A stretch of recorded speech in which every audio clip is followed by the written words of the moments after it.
महाराष्ट्राचे लाडके उपमुख्यमंत्री नामदार अजितदादा पवार यांना भावपूर्ण श्रद्धांजली वाहण्यासाठी आम्ही सर्वजण या ठिकाणी जमलेलो आहोत।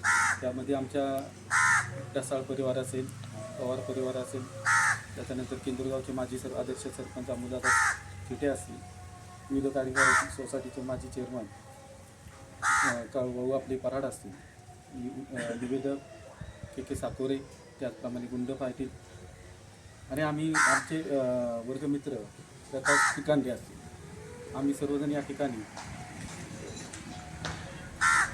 स्वर्गीय अजितदादा पवार आपल्या महाराष्ट्र राज्याचे लाडके उपमुख्यमंत्री यांना भावपूर्ण श्रद्धांजली वाहण्यासाठी या ठिकाणी जमलेलो आहोत। अजितदादांच्या विषयी बोलायचं झालं तर एक कामाचा माणूस, आपण त्यांची आत्तापर्यंत इतकी सर्व भाषणं पाहिली, त्या सर्व भाषणामध्ये त्यांनी आवर्जून या गोष्टीचा उल्लेख केलेला आहे की आपल्या महाराष्ट्राचा विकास कसा करता येईल आणि त्या विकास करत असताना आपली कामं आणि त्यांच्या कामाची पद्धत जर आपण पाहिली तर सकाळी 6 वाजल्यापासून ते संध्याकाळी 12 वाजेपर्यंत त्यांचं काम करण्याची सचोटी होती।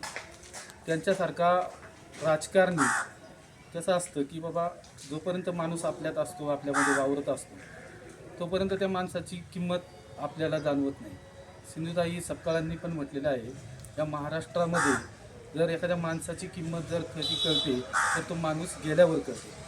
त्याचप्रमाणे ज्या वेळी जोपर्यंत अजितदादा आपल्यामध्ये जिवंत होते, आपल्या महाराष्ट्रामध्ये काम करत होते, त्यावेळी त्या माणसाची उंची इतकी मोठी आहे याची जाणीव म्हणजे आपल्या कोणालाच नव्हती। पण ज्यावेळेस ती व्यक्ती अजितदादा आपल्यातून निघून गेल्यानंतर ज्यावेळेस आपण त्या सोशल मीडियाच्या माध्यमातून त्यांच्या रील्स पाहतोय, त्यांचे काम करण्याची पद्धत पाहिली, तर इतकं म्हणजे की बाबा प्रत्येक रील्स आपण जर एक रील्स ओपन केली मोबाईलवर तर त्याच्या खाली फक्त अजितदादांच्याच रील्स दिसत आहेत। इतकं जबरदस्त काम या माणसाने केले आणि तो माणूस आपल्यातून निघून गेला आहे।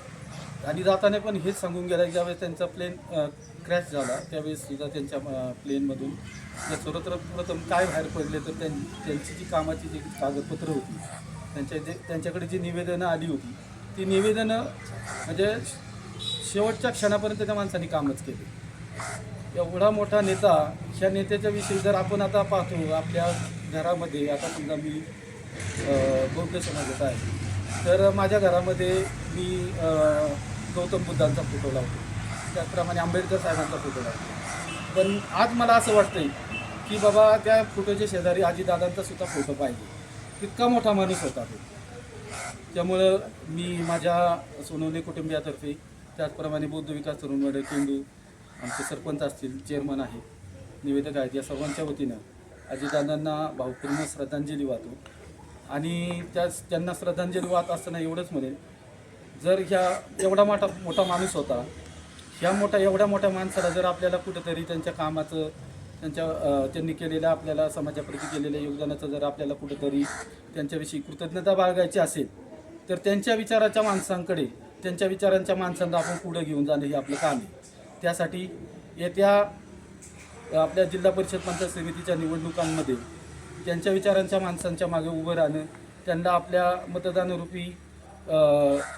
मतदान करून म्हणा किंवा मतदान रूपी सेवेतून त्यांना मदत करून अजितदादांच्या विचारांच्या माणसांना पुढे नेणे ही आपल्या सर्वांची जबाबदारी आहे। तुमच्या जिल्हा परिषद गटामध्ये कोण उभे आहेत आत्ता सध्या? आता जिल्हा परिषद गटामध्ये जर अजितदादांच्या विचाराचे माणसं जर आपण विचार केला तर जिल्हा परिषदसाठी केंदूर पाबळ जिल्हा परिषद गटामध्ये प्रफुल्लदादा शिवले पाटील आहेत आणि केंदूर करंदी पंचायत समिती गणामध्ये सुचेता सनीदादा थिटे या 2 उमेदवार आहेत। तर जर आपल्याला अजितदादांच्या विचाराचा म्हणजे विचार त्यांचे पुढे न्यायचे असतील तर आपल्याला या 2 माणसांना भरघोस मतांनी निवडून देऊन त्यांना विजयी करावं लागेल आणि हीच खरी अजितदादांना श्रद्धांजली असेल।